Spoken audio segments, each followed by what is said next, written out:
تو ایک صاحب گاڑی والا گزرا گاڑی میں بیٹھ کے، اس کا پڑوسی تھا، کہندے منہ ہے کار والا، میں کہ وہ تے ہے تاں ہی بیٹھا ہے، تے ہن میں کہ سمجھانا دینا انہوں، میں کہ توں تے میں حساب لائیے بھی ساڈے کول کوئی نہیں، وہ تے ہے لیکن نا اللہ نے اسے دی ہے نا، تو اللہ نے چاہا نا وہ کار میں بیٹھے، تو اس نے پھٹے پہ بیٹھ کے یہ تبصرہ کیا کہ منہ ہے کار والا، میں کہ ابھی وہ تے ہے تاں کار ہے۔ اب مجھے اور تجھے اندازہ لگانا چاہیے کہ ہم کیا یہ بحث ہے، یعنی اللہ کو چاہیے تھا معاذ اللہ کے پہلے تجھ سے پوچھتا کہ اسے کار دینی ہے کہ نہیں، کیا مطلب فضول بحث ہے۔ وہ چیز ہمیں اتنا تنگ کرتی ہے، اتنی تکلیف دیتی ہے کہ آپ یقین کریں سارا دن اسی کو ڈسکس کرتے ہیں، سارا دن اس کے پاس گاڑی ہے، اس کے پاس کار ہے، فلانے کا پیسہ 1 نمبر ہے، فلانے کا 2 نمبر ہے، فلانے کا 6 نمبر ہے، اصل بات کے اندر حسد ہے، اس کو نکالو۔ ایک بات کہنے لگا ہوں، اسے یاد رکھنا، میرے اعلیٰ حضرت رحمۃ اللہ علیہ فرمایا کرتے، حسد کرنے والا بندوں پر اعتراض نہیں کرتا، اللہ پر اعتراض کرتا۔ وہ کہتا ہے اللہ اسے کیوں دیا ہے، اتنا کیوں دیا ہے، معاذ اللہ وہ اللہ کی تقسیم پر اعتراض کرتا۔ حسد کرتے ہو بے چین رہو گے، حسد آپ کے دل کو تڑپا کے رکھ دے گا، چھوڑے۔ اللہ بڑا کریم ہے، جس کو جہاں چاہتا ہے وہاں بٹھا دیتا ہے۔ آپ قطعاً اس بحث میں نہ پڑے کہ اللہ نے کس کو کتنا دیا ہے، کب دیا ہے، کیوں دیا ہے، وہ بڑا بے نیاز ہے۔ حسد آپ کو تباہ کرے گا۔ دنیا میں پہلا گناہ جو ہوا تھا وہ حسد تھا۔ ابلیس نے حضرت آدم سے حسد کیا، کہنے لگا میں بہتر ہوں، سرداری اس کو مل رہی ہے، یہ تو اللہ کو پتہ ہے نا کس کو دینی ہے۔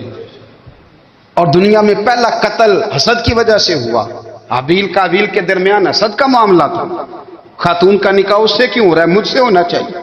حسد تباہی کرتا۔ آپ یقین کریں، یعنی دکاندار کے سامنے دوسری دکان پڑتی ہے اور پریشان ہو جاتا ہے، وہ کہتا ہے میرا کیا بنے گا، لا حول ولا قوت الا باللہ العلی العظیم، یعنی تیرا کیا خیال ہے کہ تیرے حصے کی روٹی وہ کھا جائے گا، اتنا چھوٹا دل، یعنی تیرا موقف یہ ہے کہ تیرے حصے کا نصیب اس تک چلا جائے گا، یہ تیری خواہش ہے۔ ایک دوسرے کی کمزوریاں بیان کرنا، اس کا تو مال ہی ناقص ہے جی، اس کے تو پاس ہی کچھ نہیں، یہ تو کمزور لوگوں کا طریقہ ہے۔ میرے رسول کریم علیہ الصلوۃ والسلام گزر رہے تھے، پت جھڑ کا موسم تھا، خزاں کا موسم تھا، درختوں کے پتے جھڑ رہے تھے، صحابہ کو ساتھ لے کے حضور گزرے اور ایک درخت کی ٹہنی کو پکڑ کے حضور نے ہلایا۔ صحابہ فرماتے ہیں کہ چھم چھم اس کے پتے گرے، زمین پر ڈھیر لگ گیا۔ حضور نے فرمایا دیکھا تم نے کیا ہوا؟ حضور ہاں۔ فرمایا کتنی تیزی سے پتے جھڑے ہیں، صرف تنا رہ گیا ہے اور خالی ٹہنیاں رہ گئی ہیں، کوئی حسن بچا ہے؟ حضور نہیں۔ تو نبی کریم فرمانے لگے جو حسد کرتا ہے نا اس کی نیکیاں بھی اسی طرح جھڑ جاتی ہیں، اسی طرح۔ اور ایک جگہ حضور فرمانے لگے جس طرح راکھ لکڑی کو آگ کھا جاتی ہے، جس طرح لکڑی کو آگ، جب آگ کھا جائے تو پھر لکڑی کو لکڑی نہیں کہا جاتا، راکھ کہا جاتا ہے، کوئلہ کہا جاتا ہے، اس کی اصل باقی یعنی اسے کھائی جاتی ہے۔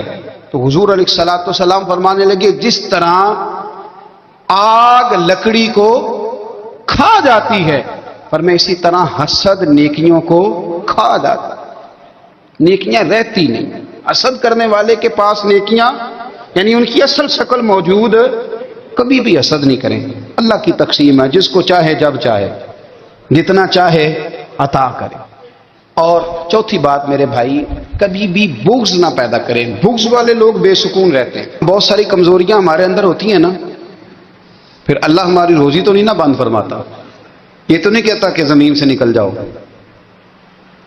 اگر یہی والا معاملہ ہو جو ہمارا ہے کہ شادی پہ اس نے میرے ساتھ برا سلوک کیا تھا، اب ساری زندگی بغض رکھنا ہے، اگر یہی معاملہ فرشتے اللہ کی بارگاہ میں کہیں کہ یا اللہ اس نے فلانے دن شراب پی تھی، اب اس کو زمین میں نہیں رہنے دینا، نظام زندگی چلے گا؟ تو اگر اللہ ہمیں معاف کرتا ہے تو ہم بندوں کو معاف کیوں نہیں کرتے؟ آپ یقین کریں اتنی لمبی عداوتیں، اتنا لمبا حسد، اتنا لمبا بغض، اتنا لمبا۔ حدیث میں نے پڑھی، میں حیران رہ گیا۔ میرے نبی کریم علیہ الصلوۃ والسلام نے فرمایا اپنی بیوی سے کبھی بغض نہ رکھنا، اگر اس کی ایک بات ناپسند ہو تو اسے چھوڑ کے وہ بات دیکھو جو تمہیں پسند ہے۔ میں اس حدیث کو پڑھ کے سوچنے لگا کہ کیا بیوی کا بھی بغض رکھتے ہیں لوگ؟ اب حضور نے کہا ہے تو اس کا مطلب ہے لوگ بیوی کا بغض بھی رکھتے ہیں. اب اس پر استدلال کر کے مجھے کہنا پڑے گا کہ سسرال والوں کا بغض بھی رکھتے ہیں. کہنا پڑے گا کہ بھائی کے سسرال والوں سے بھی بغض رکھتے. اس حدیث کی روشنی میں سمجھا کہ لوگ بھابھی کا بغض بھی رکھتے ہیں. بغض ورنہ عادتیں تو ہماری بھی کئی بری ہوتی ہیں. اگر عادات ایک وجہ بنے اختلاف کی تو عادتیں تو ہماری بھی کئی بری ہیں. لیکن ہم اپنی بری عادتوں سمیت اپنے آپ سے پیار کرتے ہیں اور سامنے والے کی ایک بھی عادت بری ہو تو اس سے بغض رکھتے ہیں. بغض نہ پیدا کریں. میرے نبی پاک علیہ الصلوۃ والسلام نے فرمایا کچھ چیزیں تمہارے دین کو مونڈ ڈالیں گی, تباہ کر دیں گی, کاٹ دیں گی. حضور کون سی؟ فرمایا حسد, تکبر اور بغض. یہ تمہارے دین کو تباہ کر دیں. ہم بے چین اس لیے ہیں کہ ہم نے بہت سارے لوگوں کا بغض پالا ہوا ہے اور ہر فیلڈ میں سیاستدان نے سیاستدان کا, ذاتیات پر اتر کے بات کرتے ہیں. معزز ترین لوگ, تاجر نے تاجر کا, الا ماشاءاللہ بعض جگہ پہ اہل علم بھی ایک دوسرے سے عداوت رکھتے ہیں. خدا را دل رب کریم کے آنے کا ٹھکانہ ہے. یہ صاف ہوگا تو اس میں رب رسول کے جلوے ہوں گے. اگر اس میں عداوت ہو, اس میں بغض ہو, اس میں کینہ ہو, نفاق, سنیں میرے رسول کریم حضرت ابو بکر صدیق رضی اللہ تعالیٰ عنہ کہتے ہیں میں رو ہی پڑا. مکہ فتح ہوا نا تو اکرمہ بن ابو جہل نے پیغام بھیجا کہ میں نا کلمہ پڑھنے کے لیے آ رہا ہوں. بات لمبی ہے, میں موضوع پہ رہنا چاہتا ہوں. کہتے ہیں جب وہ آنے لگا نا تو نبی پاک نے ہم سب کو بلایا. ہم حاضر خدمت ہوئے تو حضور فرمانے لگے کہ اس کے باپ نے نا بڑا ظلم کیا ہے ہمارے ساتھ. ابو جہل نے بڑا ستایا ہے, بڑی تکلیف دی ہے. آپ مجھے بتلائیں کہ وہ ایک دفعہ کسی شادی پہ بحث ہوتی ہے بیوی کے بھائی کے ساتھ, پھر ساری زندگی اس بیچارے کو معافی. وہ 10 دفعہ گھر آتا ہے معافی مانگنے پر سوال ہی نہیں پیدا ہوتا میں او ہو مجھے ہی کہہ دیا, یعنی پھر میں مجھے ہی کہہ دیا آپ نے اور میری شان میں بے ادبی اور پھر میں معاف کر دوں. توبہ توبہ توبہ, یہ کیسے ہو سکتا ہے؟ میری ناک نیچی ہو جائے گی اور آپ نے مجھے کہہ دیا, سوال ہی نہیں پیدا ہوتا. اور یہ رونا میں اکثر ہوتا ہوں کہ شادی والے دن داماد صاحب کا زیادہ دماغ خراب ہوتا ہے. جب چھوٹی سالی کی شادی ہوتی ہے نا اس دن اس کو بخار چڑھتا ہے, کوئی اس کو کان میں کہتا ہے تیری عزت نہیں کر دے. اس دن اس کا دماغ خراب ہو جاتا ہے, بچے اٹھا کے نکل آتا ہے. وہ بیچارہ سسر منتیں کر رہا ہوتا ہے کہ تیری مہربانی آ جا, یہ عزت کرا رہا ہے. تو میں نے کہا احتجاج کر کے جو عزت کرائی جاتی ہے وہ عزت نہیں ہوتی. ہاں یہاں مانگ کے عزت لیتے ہیں لوگ, یا احتجاج کی کوئی عزت ہے؟ آپ کے اندر کمالات اتنے ہوں کہ آپ کی عزت کرنے کو دل چاہے, یعنی مزہ آئے, یعنی لطف آئے, یعنی آپ دور بیٹھے ہوں تو کسی کا دل کرے آپ کو اسٹیج پہ بلانے کے لیے. یہ کیا بات ہوئی کہ چھائے جانا اور بھاگ کے آگے جانا؟ ان سے نکلیں. اکرمہ بن ابو جہل کلمہ پڑھنے کے ارادے سے آ رہے ہیں. حضور علیہ السلام نے صحابہ کو بلایا. کتنی زیادہ عداوت رکھی جا سکتی تھی معاذ اللہ. کب سے وہ چلا تھا ظلم کرنے, اور اس کے بعد اس کا بیٹا شروع ہو گیا. کتنی باتیں تھیں جو ناقابل معافی تھیں, پر کریم رسول نے ہمیں بتلایا ہے کہ سکون والی زندگی کہتے کس کو ہے. جب سب لوگ جمع ہو گئے تو حضور نے فرمایا بھئی وہ کلمہ پڑھنے آ رہا ہے, اس کے باپ نے ظلم بڑے کیے ہیں, پر میری نصیحت یہ ہے کہ اس کے سامنے اس کے باپ کو برا نہ کہے. خبردار کوئی اس کے سامنے کوئی بات نہ کرے. اب وہ کلمہ پڑھنے آ رہا ہے, مطیع ہو کے آ رہا ہے, بان کے آ رہا ہے. کہتے ہیں اللہ کے رسول نے نا کافی دیر تک خطبہ دیا, بریفنگ دی, بات سمجھائی. جناب صدیق اکبر کہتے ہیں میں رو پڑا. ایک صحابی مجھے کہنے لگے تمہیں کیا ہوا؟ تو میں نے کہا میں مصطفیٰ کی رحمت پہ رو رہا ہوں. دیکھو کن کے لیے حضور گراؤنڈ بنا رہے ہیں, دیکھو کن کے لیے حضور تیاری کر رہے ہیں جنہوں نے ساری زندگی دشمنی کی. خدا را یہ اندر سے عداوتیں نکال پھینکو. او بھائی اتنا تو لمبا ٹائم ہی کوئی نہیں, اتنا تو وقت ہی کوئی نہیں, اس کو صاف رکھو. بندہ کوئی کر بھی گیا تو کوئی حرج نہیں. چنگی مندی سجنا کولوں 100 واری ہو جاندی, یار یاراں دا گلا نہیں کر دے. اصل پریت یار یاراں دا جڑا گلا کردا جے یار نہیں دی ہوندا. ہاں پکی بات, پکی پیڑی. میرا ایک سنگی مجھے آ کے کہنے لگا فلانی جگہ بندہ یہ بات کر رہا تھا. میں کہ تو اوتھے ہی سے سوندا سے, تم ہی نال ہی سے. میرا تو سجن بات سن ہی نہیں سکتا. چنگی مندی سجنا کولوں 100 واری ہو جاندی, یار یاراں دا گلا نہیں کر دے. اصل پریت جنہ دی. ہاں جو بندے پھر ہوتے اس طرح کے ان کے لیے بھی میاں صاحب نے کہا ہے ان کے لیے بھی میاں صاحب نے کہا ہے، ان کے لیے بھی آپ نے بات ارشاد فرمائی ہے. آپ نے فرمایا چنگا ہویا لڑ نیڑیوں چھٹا کتے عمر نہیں لنگی ساری، بے قدراں دی یاری کولوں توبہ لکھ لکھ باری. اور چنگا ہویا لڑ نیڑیوں چھٹا کتے عمر نہیں لنگی ساری. جو اس طرح کا تھا نا شکوے کرنے والا، بغض رکھنے والا، فرمایا بے قدراں دی یاری کولوں توبہ، یعنی لاکھ تے لاکھ کنے ہو گئے، یعنی 2 لاکھ باری توبہ کی تھی انہوں نے، گنی نہیں جا سکتی جتنی میاں صاحب نے توبہ کر دی. بے قدرے دوست، بے قدراں دی یاری کولوں توبہ لکھ لکھ باری، چنگا ہویا لڑ نیڑیوں چھٹا کتے عمر نہیں لنگی ساری. تو مہربانی کریں، ایک تو اگر آپ مطمئن رہنا چاہتے ہیں تو کبھی کبھی نا مست ہو کے ذکر الہی کریں. مست ہو، وہ والا ذکر نہیں جس میں آپ موبائل بھی دیکھ رہے ہیں اور کہانیاں بھی. میرے سامنے کو بندہ جمعے والے دن یا تقریر کے درمیان تسبیح لے کے بیٹھ جائے تو میں اس سے پوچھتا ہوں تو دو کام ایک ٹائم میں پہ کرنا ہے. میری بھی بات سن رہے ہو، تسبیح پڑھی تو ممکن ہی نہیں. تسبیح تو تسبیح ہے، جب وہ ہوگی تو پھر کوئی اور کام سوال ہی نہیں پیدا ہو. ایک تو ذکر کرے محو ہو، دوسری بات حقیقت کا سامنا کریں. آپ اگر مطمئن رہنا چاہتے ہیں تو حقیقت پسند بنیں. تیسری بات حسد چھوڑ دیں، دوسروں کو ڈسکس کرنا چھوڑ دیں. آپ یہ دیکھیں کہ اللہ نے مجھے کیا کچھ دیا، اس پہ راضی رہیں. اور چوتھی بات عداوت چھوڑ دیں، سینے میں کینہ چھوڑ دیں، آپ کی زندگی مطمئن ہو جائے گی.